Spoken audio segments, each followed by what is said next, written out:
যে সমস্ত বড় বড় পলিটিক্স দল আছে তাদের কিন্তু থিঙ্ক ট্যাঙ্ক থাকে, এবং থিঙ্ক ট্যাঙ্ক তারা ফিউচারের কি প্ল্যান হবে, কোন সিচুয়েশনে কি হবে এটা নিয়ে অ্যানালাইসিস করে। বাট আমার কাছে জাস্ট কেন যেন মনে হচ্ছে বিএনপির আইদার থিঙ্ক ট্যাঙ্ক নাই, যদি থাকেও তাদেরকে সঠিকভাবে মূল্যায়ন করা হচ্ছে। ছবিটা দেখেছেন আমির খসরু মাহমুদ অলমোস্ট হাঁটু গেড়ে বসে অমিত শাহের সাথে কথা বলতেছে।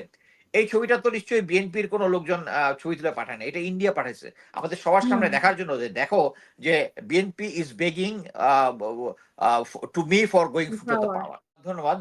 ইমিডিয়েটলি সেনাবাহিনীর ভিতরে কোনো পরিবর্তনের আমি কোনো আভাস পাচ্ছি না, বাট যেটা হয়েছে সেটা হচ্ছে ব্যালেন্স অফ পাওয়ার যেটা ছিল, যে আমি বারবার বলতেছিলাম যে সেনাবাহিনীর ভিতরে যেহেতু সেই শেখ হাসিনার আমলের যারা বিভিন্ন অপকর্মের ক্রিয়ানক যারা ছিল তারা এখন ইন প্লেস আছেন, কিছু লোককে শুধু পোস্টিং দেওয়া হয়েছে, কিন্তু একটা জরুরি অবস্থা বা মার্শাল ল এরকম কোন একটা সিচুয়েশনে যাদের কাছে পাওয়ারটা থাকবে তারা এখন পর্যন্ত সবকিছু আওয়ামী লীগের আছে। বাট এই ব্যালেন্স অফ পাওয়ারটা, এই যে 22 জন অফিসারের নামে যে চিঠিটা বের হয়েছে, এটার মাধ্যমে একটু ইমব্যালেন্স হয়েছে। এখন আমি বলবো যে সেনাবাহিনীর যারা আছে তারা অলরেডি রিয়ালাইজ করতে পেরেছে যে তাদের যে প্ল্যানটায় তারা এগোচ্ছে এটা হার্ডওয়ে, এই হার্ডওয়ে সেনাবাহিনীকে তারা করতে পারবে না। বাট আমি যেটা মনে করি যে তারপরে আমার মনে হয় যে সবচেয়ে বেস্ট হয় আর কি, যদি জেনারেল ওয়াকার এটা এখনই রিয়েলাইজ করে 9 ডিবেট জিওসি, ডিজি বিজিবি এবং ঢাকার যে 3টা ব্রিগেডের এগুলো এখনো যদি চেঞ্জ করে দেন তাহলে এটা আমাদের জন্য আরো বেটার হবে। বাট আর আপনার সেকেন্ড কোশ্চেন কি ছিল? আমি বিএনপিকে নিয়ে প্রশ্ন করেছিলাম আর কি, যে বিএনপি ভোট চাইলে বলে যে বিএনপি অস্থির হয়ে গেছে, তারপরে ছাত্ররাও বলছে যে শুধুমাত্র ভোটের অধিকার ফিরিয়ে দেওয়ার জন্যই আমরা এই আন্দোলন হয়নি বা বিপ্লব হয়নি, মানুষ রক্ত দেয়নি। তো বিএনপি আসলে এই চ্যালেঞ্জটা কিভাবে মোকাবেলা করবে সেটা। প্রথমে আমি বলবো যে আমাদের এই যে আগস্ট বা বিপ্লব বা জুলাই বিপ্লব যেটাই বলে রাখে না, এটার যে ছাত্র জনতা এটা আমাদের সাফল্য এনে দিয়েছে, কিন্তু এটা বললে হবে না যে শুধু ছাত্র জনতার জন্য। লাস্ট যে স্পেশালি 4-5 বছর ধরে যারা আন্দোলন করতেছে, এর মধ্যে বিএনপি আছে, জামাত আছে, অনেকে কোণঠাসা, অনেক রাজনৈতিক দলের সদস্য আছে, সাধারণ জনগণ আছে, সবাইকে ক্রেডিট দিতে হবে। বাট এট দ্য ফাইনাল যেটা হয় যে একটা সবকিছু একটা বম রেডি আছে, কিন্তু এটার মধ্যে আগুন দিলেই না সেটা বাস্ট হবে, সেই স্ট্রং কাজটা করেছে আমাদের ছাত্র জনতা। এবং আমি এটা খুব শ্রদ্ধা ভরে স্মরণ করি, যেহেতু আমি সেনাবাহিনীতে চাকরি করেছি, আমি অনেক প্রশিক্ষণের মধ্যে দিয়ে গিয়েছি, অনেক সময় হোস্টাইল সিচুয়েশনের ভিতর দিয়ে গিয়েছি। অ্যাকচুয়ালি আশেপাশে থেকে বুলেট যখন যায় তখন একজনের সাহসের এটা পরিমাপ করা যায়। আমি একটা হিল ট্রাক্সের একটা ঘটনা বলি, যে আমার এক সিনিয়রের কাছে শোনা, যে তখন শান্তি বাহিনীর সমস্যা ছিল, তো এক সৈনিক পিছনে আছে, তো একটা জায়গা থেকে গুলি আসতেছে, তা আমাদের প্রথম হচ্ছে কোথেকে গুলি আসতেছে ওইটা দেখা। ওই শরীরটা হঠাৎ করে লাভ দিয়ে ওইটা আমি দেখছি স্যার বলে লাভ দিয়ে সামনে চলে গেছে।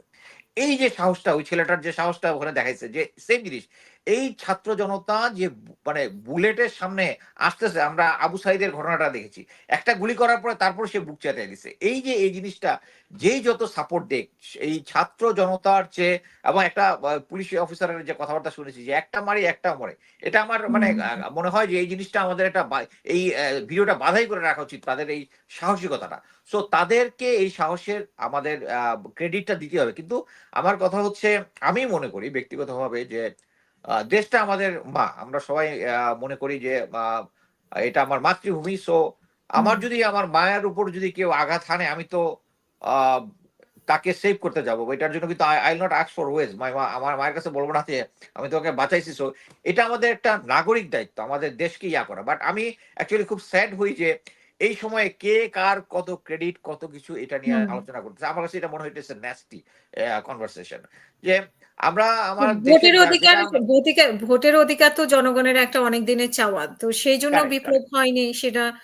না না, আমি বলতে চাচ্ছি যে এখন এটা নিয়ে যে মানে বিভিন্ন ধরনের লোকজন কে পাইলো কে পাইলো না, সম্পদ হয়ে গেছে এই আলোচনাটা আমি করতে চাই না। বাট আমি যেটা মনে করি যে বিএনপির যে পলিটিক্স যেটা আছে, আমার কাছে সবসময় মনে হয় যে নর্মালি এই দেশেও যে সমস্ত বড় বড় পলিটিক্স দল আছে তাদের কিন্তু থিঙ্ক ট্যাঙ্ক থাকে, এবং থিঙ্ক ট্যাঙ্ক তারা ফিউচারের কি প্ল্যান হবে, কোন সিচুয়েশনে কি হবে এটা নিয়ে অ্যানালাইসিস করে। বাট আমার কাছে জাস্ট কেন যেন মনে হচ্ছে বিএনপির আইদার থিঙ্ক ট্যাঙ্ক নাই, যদি থাকেও তাদেরকে সঠিকভাবে মূল্যায়ন করা হচ্ছে না।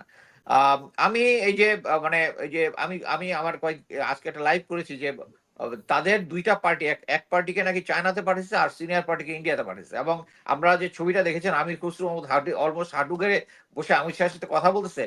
এই ছবিটা তো নিশ্চয়ই বিএনপির কোন লোকজন ছবি তুলে পাঠায় না। এটা ইন্ডিয়া পাঠাইছে। আমাদের সবার হুম, সামনে দেখার জন্য যে দেখো যে BNP is begging to me for going to the power. Power.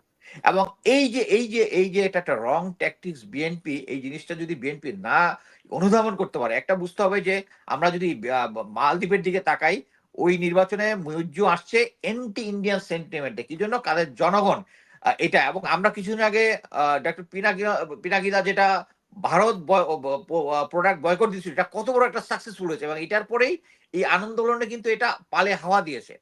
So আমি মনে করি এই একটা সময়ে যেখানে একটা দেশের জনগণ চাচ্ছে ভারতের হেজিমনি থেকে আমরা মুক্তি চাই, সেই সময় ভারতের তোষামোদীটা দেশের জনগণ ভালোভাবে নিচ্ছে না।